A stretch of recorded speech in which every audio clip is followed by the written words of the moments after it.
And hello and welcome everyone to your Wednesday edition of the Daily Aid here as part of the News 8 Live Desk. Phil Penarski here. Happy to be back with you once again. I want to thank Teresa Weekly for filling in for me these past 2 days.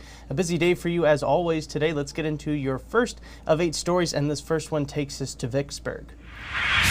We are continuing to follow up on the death of a toddler who was found inside their father's car in a grocery store parking lot on Tuesday. According to the Kalamazoo County Sheriff's Office, the 3-year-old child was discovered by the father after he had gone shopping at the family fair on Prairie Street. The Sheriff's Office said that the toddler's death may have been heat-related, as the high yesterday in Kalamazoo was around 84 degrees. We're still waiting to hear from some further details as the investigation is still ongoing, and we, of course, will be bringing them to you when we do learn more over on woodtv.com.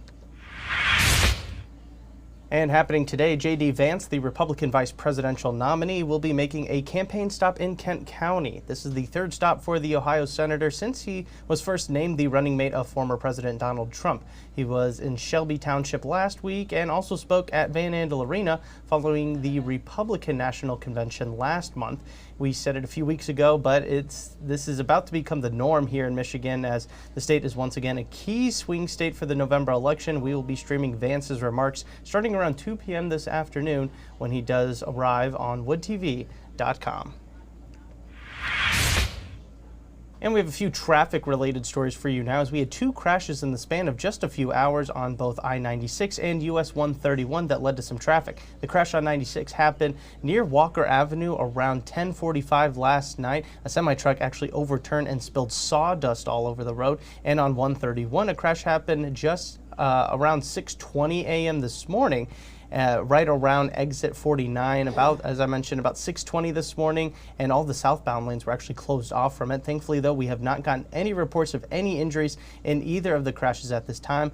And now we're going to switch gears just a little bit and take a look at your Wednesday forecast. And now we're going to be joined by Storm Teammate meteorologist Matt Kirkwood for that.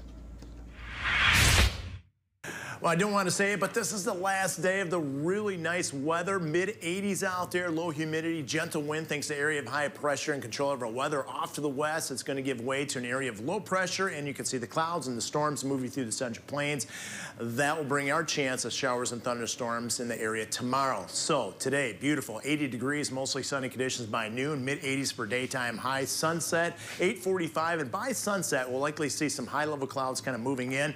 Today, warmest day of the week, likely chance of rain arrives tomorrow, and it looks like mostly rain. Could have an embedded thunderstorm out there, but those chances of rain continue right on through this weekend, although there's been an improvement I made for the second half of the weekend. If you can hit the beach today, I highly recommend it. And good to see those water temperatures warming up a bit. If you're toes in the sand, water temperatures, or I should say beach temperatures, right around 80 degrees. There's that inclement forecast, at least on Sentinel, through the first half of the weekend. A little bit of an improvement for Sunday and beyond. Thanks, Matt. And for our next story, we're getting an inside look at the new Edgerton Trails Elementary School in Rockford. This isn't your traditional school, however. This one is specifically designed with features that are said to enhance the student learning experience. Not only is there an impressive nature theme throughout the school, but also some new modern furniture for students and staff to help improve their focus. You can take the full tour now inside our story on woodtv.com.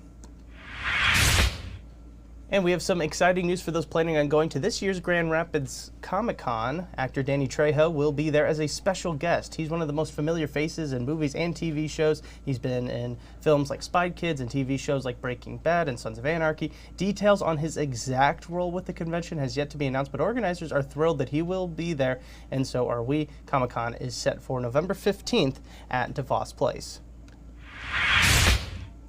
And that may seem far away, but there are just a few events coming to West Michigan to hold your attention until then, including something big happening this Sunday. It's the 7th annual Wag and Wade session this weekend, where you can bring your dogs to the pool at Richmond Park and have them cool off one last time before the summer ends. It's happening again on Sunday from noon to 4:45, and you do have to register beforehand, and there are some things that you do have to keep in mind before you get there. Luckily for you, though, we are going to be speaking with one of the organizers on the live desk around 1 p.m. today, so just coming up in about an hour, and we're going to be answering all of your questions and get you everything you need to know to make sure that you have a fun time this weekend. And before we go and get to that, we have one more story for everyone today. We head to East Grand Rapids, where a new cafe will be serving up coffee with a purpose. Gaslight Cafe is a coffee shop that only hires workers with intellectual disabilities in order to give them a chance at the feeling of being employed. This cafe will hire about 23 workers at this specific location. This will be the fourth one of its kind to open up and will officially start serving drinks again in East Grand Rapids on September 3rd.